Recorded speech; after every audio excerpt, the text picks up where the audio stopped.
Hello mga Mima, samahan nyo nga kami sa kaganapan sa birthday ni Babs nung June 13 pero ngayon ko palang i-edit tapos i-upload dahil sobrang tamad mag-edit ng tao na to mga Mi.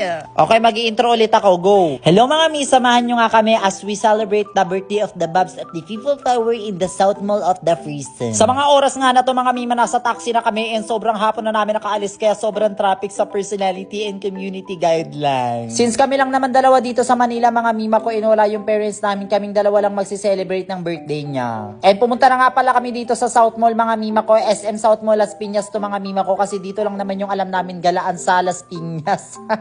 Dahil hindi marunong magbiyahe sa personal. Sa totoo lang talaga simula nung nasa Manila kami, hindi talaga kami masyadong nagalami. Gagala man kami pero one way lang. Tas sasakay lang kami ng Grab dahil hindi kami marunong sumakay ng bus sa personality. I mean marunong naman kami pero hindi kami marunong mag-commute sa Manila be. Pero kapag sa bukid lang be, sobrang dali lang mag-commute. Pero pag sa Manila kasi ang daming ruta be.